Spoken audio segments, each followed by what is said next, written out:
تمام تر تعریفیں اللہ رب العزت کے لیے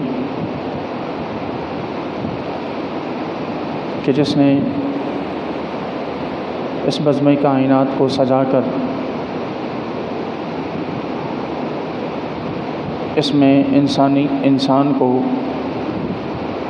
ولیت خلافت کا شرف عطا فرمایا، اور جس نے انسان کو کسی بھی معاملے میں تنہا و لاوارث اور بغیر رشد و ہدایت کے نہیں چھوڑا، اور درود و سلام ہو حضور سرور دو عالم فخر موجودات باعث تخلیق کائنات سید ولد آدم شفیع بنی آدم حضور آقا مولا حضرت محمد مصطفیٰ احمد مجتبی صلی اللہ تعالیٰ علیہ وسلم کی ذات بابرکات پر کہ جنہیں اللہ رب العزت نے تمام انسانیت کا سردار اور تمام نبیوں اور رسولوں میں سب سے آخری نبی کے طور پر مبعوث فرمایا، اور درود و سلام ہوں حضور سرور دو عالم صلی اللہ تعالیٰ علیہ وسلم کی جمیع صحابہ کرام اہل بیت کرام پر کہ جنہوں نے ہمیشہ رسول اللہ صلی اللہ علیہ وسلم کی عزت و ناموس اور ختم نبوت کا تحفظ اپنی جان اور اپنی مالوں سے بڑھ کر فرمایا، اور درود و سلام ہوں اس امت کے علماء اور اولیاء پر کہ جو ہر دور میں صحابہ کرام کی اس سنت کو زندہ رکھتے رہے اور ہمیشہ حضور کی عزت و ناموس کی خاطر اپنی جانوں کا نذرانہ پیش کرتے رہے۔ سامعین محترم، ماہ سفر المظفر چل رہا ہے، اور اس ماہ کو نسبت ہے حضرت داتا گنج بخش علی حجویری علیہ رحمہ، اعلیٰ حضرت عظیم المرتبت امام الشاہ احمد رضا خان فاضل بریلوی علیہ رحمہ، اور حضرت سیدنا مجدد الفسانی علیہ رحمہ کی زوات سے، اور یہ تینوں ہستیاں اسلامی تاریخ میں اس قدر نمایاں ہیں کہ یہ کبھی بھی کسی بھی دور میں تعارف کی محتاج نہیں رہیں، لاکھوں کی تعداد میں، بلکہ ہر کلمہ پڑھنے والا شخص ہی ان کی عزت، ان کا ادب اور ان کا احترام بجا لانا اپنے لیے باعث سعادت و فخر سمجھتا ہے۔ یہ وہ ہستیاں تھیں کہ جنہوں نے اسلام کی ترویج میں، اسلام کی اشاعت میں بہت بڑا کردار ادا کیا ہے، کیونکہ اللہ تبارک و تعالیٰ کے یہ جو اولیاء ہوتے ہیں، اور ان 1400 سال میں جتنے بھی اولیاء اس دنیا میں آئے اور اس دنیا سے رخصت ہو گئے، ان تمام نے دین اسلام کی وہ خدمات سر انجام دی ہیں کہ جو اپنی مثال آپ ہیں۔ رسول اللہ صلی اللہ تعالیٰ علیہ وسلم کی سنتوں کو زندہ رکھنے اور حضور اکرم صلی اللہ تعالیٰ علیہ وسلم کے لائے گئے اس دین کی آبیاری کرنے میں جتنا بڑا ہاتھ اس امت کے اولیاء کا ہے، وہ اور کسی کا نہیں۔ صحابہ کرام رضوان اللہ تعالیٰ علیہم اجمعین نے حضور کی سنتوں کو محفوظ کیا، اور ان اولیاء کرام نے بعد میں آنے والے ہر دور میں حضور کی سنتوں پر عمل کر کے مثالیں قائم فرمائیں، اور لوگوں نے ان کے اخلاق کو دیکھ کر، ان کے کردار کو دیکھ کر، ان کے گفتار کو دیکھ کر اسلام قبول کیا۔ اس کی ایک مثال ہی لے لیجئے کہ حضرت سیدنا خواجہ معین الدین چشتی اجمیری علیہ رحمہ کے بارے میں جیسا کہ ہم پڑھتے اور سنتے ہیں کہ 6 لاکھ سے زائد افراد نے ان کے ہاتھوں پر کلمہ پڑھ کے اسلام قبول کیا۔ یہ 6 لاکھ سے زائد افراد کے جنہوں نے کلمہ پڑھا اور اسلام قبول کیا، یہ ظاہر ہے کہ حضرت خواجہ معین الدین چشتی اجمیری علیہ الرحمہ کے اخلاق سے، ان کے گفتار سے متاثر ہوئے، وگرنہ اور کوئی وجہ نہیں تھی کہ خواجہ صاحب کے پاس کوئی ایسا جادو یا جادو کی چھڑی نہیں تھی کہ پھیرتے گئے اور لوگ مسلمان ہوتے گئے۔ ان کے پاس کوئی تلوار و ہتھیار نہیں تھا کہ وہ لوگوں کے سروں پر رکھ کر ان سے کلمہ پڑھواتے گئے۔ وہ اخلاق تھے، وہ کردار تھا، وہ ان کی گفتگو میں اثر تھا کہ جس کی وجہ سے لوگوں نے ان کی باتوں کو اپنے دلوں میں جگہ دی اور ان کی ہستی سے، ان کی شخصیت سے متاثر ہوئے۔ یہی کردار اللہ تبارک و تعالیٰ کے تمام اولیاء ہر دور میں نبھاتے آئے ہیں۔ بالخصوص جب کبھی اسلام پر کوئی مشکل وقت پڑا ہے تو ان اولیاء کرام نے اسلام کی حفاظت کے لیے اپنی جانوں کا نذرانہ بھی پیش فرمایا۔ کہیں ہمیں ان کی قلم کی جولانیاں نظر آتی ہیں، کہیں ہمیں یہی اولیاء کرام اپنی خانقاہوں کو چھوڑ کر میدان جنگ میں تلوار سے جہاد کرتے نظر آتے ہیں، کہیں یہ اولیاء کرام اپنی گفتار کے ذریعے، اپنی گفتگو کے ذریعے اسلام کا دفاع کرتے نظر آتے ہیں۔ اور یہی وہ اولیاء تھے کہ جن کے متعلق اللہ رب العزت نے قرآن میں ارشاد فرمایا کہ الا ان اولیاء اللہ لا خوف علیہم ولا هم یحزنون، کہ خبردار اللہ کے اولیاء کو نہ تو کسی قسم کا کوئی خوف ہے اور نہ ہی انہیں کسی قسم کا کوئی غم ہوگا۔ یہ خوشخبری ہر ایک شخص کے لیے نہیں ہے، ہر کلمہ پڑھنے والا اس بشارت سے مستفید نہیں ہو سکتا۔ یہاں تک پہنچنے کے لیے بہت کچھ قربان کرنا پڑتا،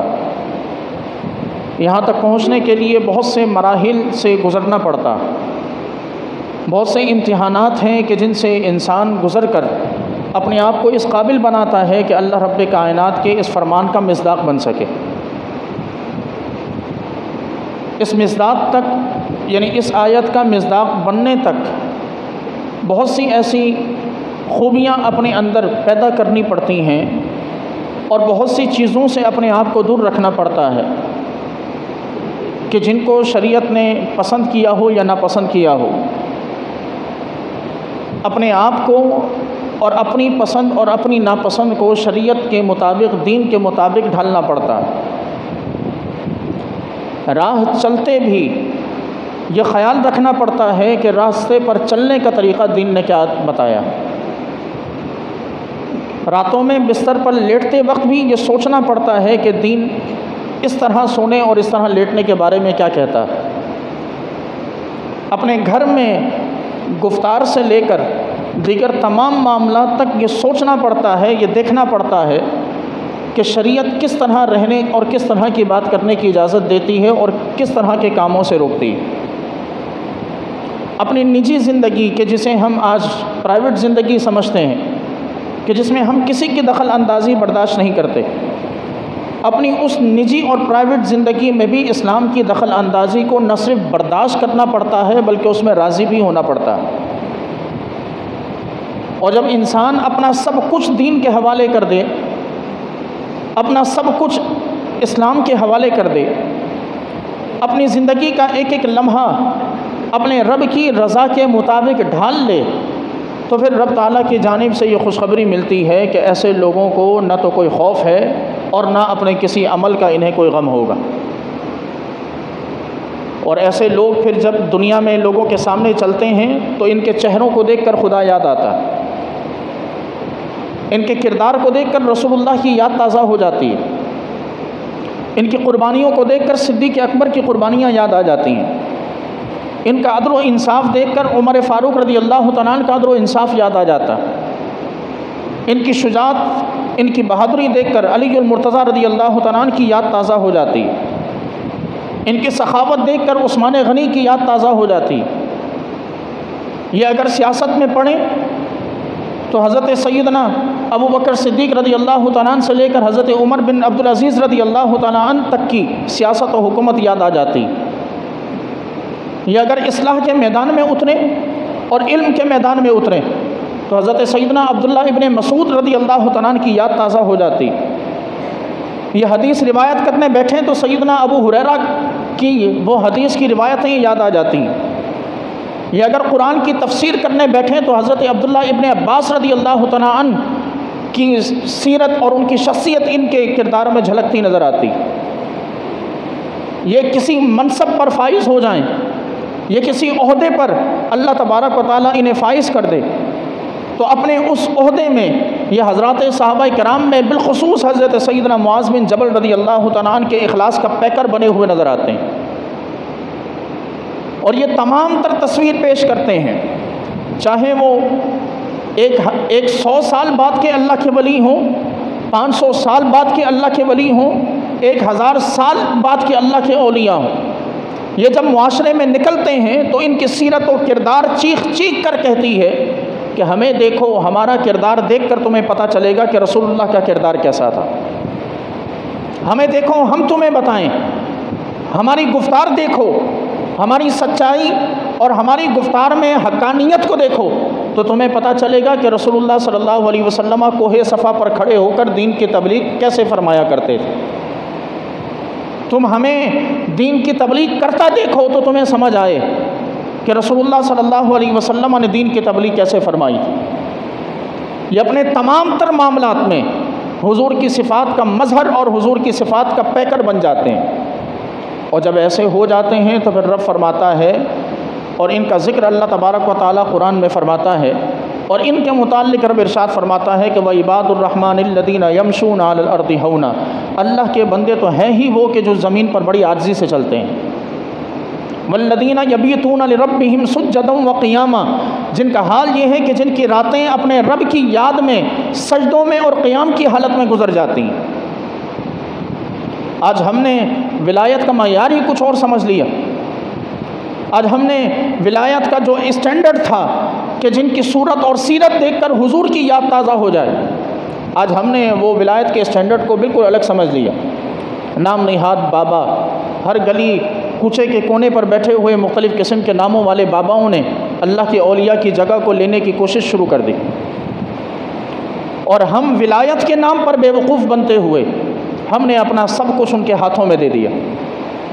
اپنا دین، اپنا عقیدہ، اپنا سب کچھ ان کے ہاتھوں میں دیکھ کر، ان کی شخصیت کو پکڑ کر ان کی شخصیت کے پیچھے چلنے لگے.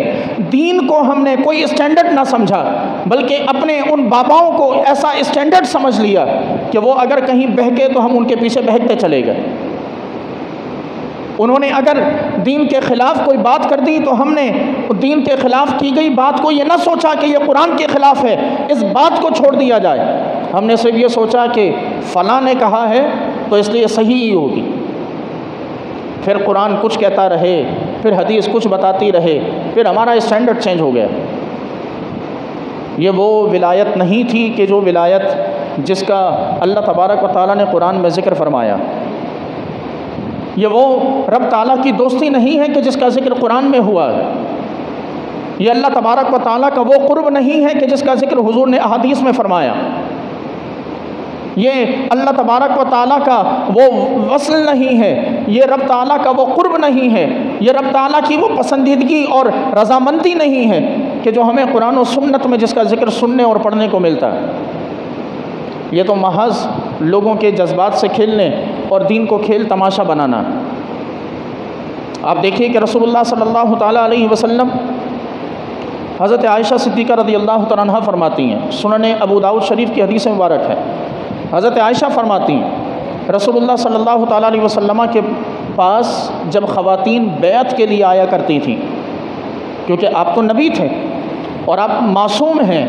جہاں خطا کا کوئی امکان ہی نہیں.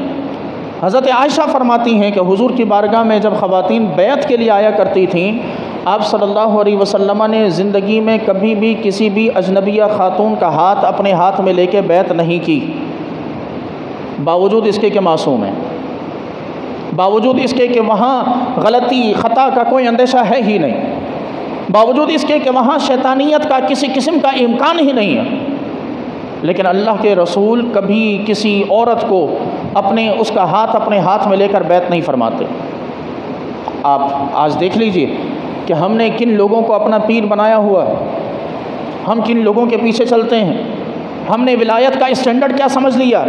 اور افسوس کا عالم یہ کہ ہماری ماؤں بہنوں بیٹوں کو بازار میں کوئی اگر چھیڑ جائے تو غصہ آ جاتا ہے، کسی کا ہاتھ لگ جائے، غلطی سے لگ جائے، ہم قتل پر آمادہ ہو جائیں، لیکن یہاں جسموں پر ہاتھ پھروانے ہم خود بھیجیں کچھ نہ ہو، یہاں ان کے جسموں پر ہاتھ پھروانے کے لیے ہم خود روانہ کریں، خود پہنچائیں اور خود سامنے کھڑے رہیں، اور ہماری عقلوں پر کسی قسم کی کوئی بات، عقلوں پر گویا کہ ایک پردہ پڑا ہوا، نہ غیرت جاگے، نہ وہاں دین یاد آئے، نہ وہاں شریعت یاد آئے۔ یہ ولایت نہیں ہے۔ ولایت وہ ہے کہ جو سراپا رسول اللہ صلی اللہ علیہ وسلم کی اطاعت و فرما برداری۔ ولایت وہ ہے کہ جو جس کردار کو دیکھ کر اللہ کے رسول کا کردار یاد آ جائے۔ ولایت وہ ہے کہ جس کو دیکھ کر حضور سے پوچھا گیا، یا رسول اللہ من اولیاء اللہ، اے اللہ کے رسول آپ بتا دیجئے کہ اللہ کے اولیاء ہوتے کون ہیں؟ حضور نے فرمایا الذین اذا رؤوا ذکر اللہ، کہ جب ان کے چہرے پر نظر پڑے تو خدا یاد آ جائے، جب ان کے چہرے پہ نظر پڑے تو خدا یاد آ جائے۔ اور وہ خدا یاد آنے والی ہستیاں حضرت داتا گنج بخش علی حجویری علیہ رحمہ جیسی ہستیاں تھیں کہ جن کے گفتار کا عالم یہ کہ لوگ دین کی خاطر اپنا سب کچھ قربان کرنے کے لیے کھڑے ہو جائیں۔ حضرت مجدد الفیسانی علیہ رحمہ کہ جو گوالیار کی جیل میں بند کر دیے جائیں، گوالیار کی جیل کے اندر بند رہ کر حضرت مجدد الفیسانی علیہ رحمہ اپنے خطوں کے ذریعے معاشرے میں انقلاب لے آئیں۔ جب بات سننے والا، بات کرنے والا کوئی نہ ہو، محض خطوں کے ذریعے انقلاب پیدا ہو جائے اور اکبر جیسا بادشاہ سر جھکانے پر مجبور ہو جائے، اس کو کہتے ہیں اللہ کا ولی اور ولایت۔ آپ دیکھیے کہ علامہ اقبال علیہ رحمہ نے انہی لوگوں کی طرف اور ایسے ہی اولیاء کی آج کے معاشرے میں کمی کی طرف اپنے دور میں اشارہ کیا تھا، اور بڑے زبردست قسم کے اشعار ارشاد فرمایا کہ خدا نصیب کرے ہند کے اماموں کو، خدا نصیب کرے ہند کے اماموں کو وہ سجدہ جس میں ہے ملت کی زندگانی کا پیام۔ یعنی آج ان ائمہ کی، ان اولیاء کی کمی ہے ہمارے معاشرے میں کہ جو اگر سجدہ کریں تو جن کے سجدے میں فکر بھی یہ ہو کہ امت بیدار کس طرح ہوگی، امت زندہ کس طرح ہو، امت میں وہ دین کا، وہ مذہب کا، وہ اسلام کا شعور کیسے پیدا ہو۔ اقبال فرماتے ہیں کہ خدا نصیب کرے ہند کے اماموں کو وہ سجدہ کہ جس میں ملت کی زندگی کا ہے پیام۔ فرماتے ہیں کہ بیدار ہوں دل جس کی فغان سحر سے، اس قوم میں مدت سے وہ درویش ہے نایاب۔ اس قوم میں اب وہ اولیاء نہیں رہے کہ جن کی ایک پکار سے قوم میں روح پیدا ہو جاتی تھی، جن کی ایک آواز پر قوم لبیک کہہ کر اپنا سب کچھ قربان کرنے کے لیے کھڑی ہو جایا کرتی تھی۔ علامہ اقبال نے واضح فرما دیا نصیب خطہ ہو یا رب وہ بندہ درویش۔ اقبال فرماتے ہیں کہ اے خدا اس خطے کے مقدر میں ایسا وہ ایک بندہ لکھ دے کہ جس کے فقر میں انداز ہو کلیمانہ، کہ جو فقیری بھی دکھائے، جو فقیر بھی ہو، جس کا فقر بھی اگر دکھے تو وہ فقر ایسا نہ ہو کہ وہ فقر لوگوں کو تعاون کے لیے ابھارے، بلکہ اس کا فقر بھی ایسا ہو کہ بے نیازوں والا فقر، اس کے فقر میں بھی بے نیازی ہو۔ اور فرماتے ہیں کہ خبر نہیں کیا نام ہے اس کا کہ خدا فریبی کہ خود فریبی، عمل سے فارغ ہوا انسان بنا کے تقدیر کا بہانہ۔ کہ آج ہمارا وہی معاملہ ہے کہ ہم دین پر عمل نہیں کرتے، اور اس کی وجہ کیا بتاتے ہیں کہ ہمارے نصیب میں یہی لوگ ہیں اور ہمارے نصیب میں یہی کچھ لکھا ہوا ہے۔ اقبال نے فرمایا کہ انسان آج نصیب کا بہانہ بنا کر مقدر کو سب کچھ اور سارے الزام مقدر کے سر ڈال کر، نصیب کے سر ڈال کر اپنے آپ کو بڑا معذور سمجھتا۔ ہمارے نصیب میں ہی نہیں نماز پڑھنا تو کیسے پڑھ لیں؟ اللہ نے نصیب میں نہیں لکھا سجدہ تو کیسے کر لیں؟ اللہ نے نصیب میں یہ کام نہیں لکھا تو کیسے کر لیں؟ رب تعالیٰ نے مقدر ہمارے کرتوتوں کو جان کے لکھا تھا، نہ یہ کہ اللہ نے جو لکھا ہے وہ کرنا لازم ہے۔ یہ یاد رکھیں کہ جو ہم نے کرنا تھا اللہ نے وہ پہلے جانا اور لکھ لیا، ایسا نہیں کہ رب نے لکھا اس وجہ سے مجبور ہے۔ یہ تو ہماری فطرت تھی کہ جسے اللہ نے جانا تھا۔ تو اس لیے آج کا پیغام بس یہی ہے کہ رسول اللہ صلی اللہ تعالیٰ علیہ وسلم نے جو ولایت کا فیضان جاری فرمایا، جو سیدنا صدیق اکبر رضی اللہ تعالیٰ عنہ کے توسط سے، حضرت سیدنا علی المرتضیٰ رضی اللہ تعالیٰ عنہ کے توسط سے، ان دیگر خلفائے راشدین کے توسط سے، جو اللہ کا اور حضور کا یہ فیضان جو آج ہم تک پہنچ رہا ہے، اس فیضان کو فیضان سمجھیں، اسے حقیقت میں ان لوگوں میں تلاش کریں کہ جن میں واقعی یہ بات پائی جاتی، ہر ایرے غیرے کے پیچھے نہ چلیں، یقین جانیں کہ آج ہمارے عقیدوں میں بگاڑ کی سب سے بڑی وجہ ہمارے ہاں کے وہ لوگ ہیں کہ جن کے پیچھے ہم آنکھیں بند کر کے چلے، ہم نے ہر بات کو ہم نے اپنے سر اور آنکھ پہ رکھا، اور کبھی بھی کسی بھی شخص کی بات کو ہم نے قرآن و سنت کی روشنی میں تولنے کی، پرکھنے کی کوشش نہیں کی۔ نتیجہ یہ ہوا کہ وہ جس سمت میں بہکے ہیں ہمیں وہ ساتھ لے کر ڈوبے ہیں، وہ جس سمت میں گئے ہیں، جس طرف گئے ہیں، آج امت کا ایک بڑا حصہ ان کے پیچھے چلتا چلتا گمراہی کا شکار ہو چکا۔ سب سے بڑا معیار، سب سے بڑا اسٹینڈرڈ قرآن ہے، اور قرآن کے بعد حضور علیہ الصلاۃ والسلام کی احادیث ہیں، یا یوں سمجھ لیجئے کہ سب سے بڑا اسٹینڈرڈ اور سب سے پہلا اسٹینڈرڈ جو ہے وہ رسول اللہ صلی اللہ علیہ وسلم کی ذات ہے، حضور اکرم علیہ الصلاۃ والسلام کی سیرت ہے، آپ علیہ الصلاۃ والسلام کا کردار ہے، اور حضور کا کردار اور حضور کی سیرت ہمیں صحابہ نے سکھایا اور بتایا، اور صحابہ کے فیضان سے یہ اللہ کے اولیاء ہیں کہ جن کے ایام مناتے ہیں، جن کے ہم دنوں کو مناتے ہیں۔ حضرت داتا گنج بخش علی ہجویری علیہ الرحمہ کا دن مناتے ہیں، حضرت مجدد الفیسانی علیہ الرحمہ کا دن ہم مناتے ہیں۔ یہ دن منانے کا مقصد یہی ہوتا ہے کہ ان کے گفتار کو یاد کیا جائے، ان کے کردار کو یاد رکھا جائے، ان کی تعلیمات کو یاد رکھا جائے، تاکہ یہ وسیلہ بنے ہمارا کہ ہم ان تک پہنچیں، ہمارے دلوں میں ان کی محبت آئے، ہم اپنی محبتوں کے ذریعے ان کا دامن تھامیں، اور یہ رہنمائی کرتے ہوئے ہمارے ہاتھ میں رسول اللہ کا دامن تھما دیں۔ یہ مقصد ہوتا ہے اللہ کے ان بزرگوں کے ایام منانے کا اور دن منانے کا۔ لیکن ہم محض ایک رسم کے طور پر حضرت داتا گنج بخش علی ہجویری کا 4 روزہ 5 روزہ ہم عرس منا لیں گے، حضرت مجدد الفیسانی علیہ الرحمہ پر ہم محفل کر لیں گے، ان کا مختصر سا ذکر کر لیں گے، اصالِ ثواب کا اہتمام کر دیں گے، اور سمجھیں گے کہ بس ہمارا جو فریضہ تھا وہ پورا ہو گیا۔ تو فریضہ یہاں پورا نہیں ہوتا، فریضہ یہاں سے شروع ہوتا ہے کہ سب سے پہلے لازم ہے کہ ذکر کرنا۔ جب ذکر آتا ہے تو پھر کردار کی بات ہوتی ہے، پھر سیرت کی بات ہوتی ہے۔ جب سیرت اور کردار سامنے آتا ہے تو اس کے بعد اگلی ذمہ داری ہے ان کی سیرت اور ان کے کردار کے مطابق اپنے آپ کو ڈھالنا، اور جب اپنے آپ کو ڈھال دیا جائے تب جا کے فریضہ پورا ہوتا ہے۔ خالق کائنات سے دعا ہے کہ پروردگار ہم سب کو عمل کی توفیق مرحمت فرمائے۔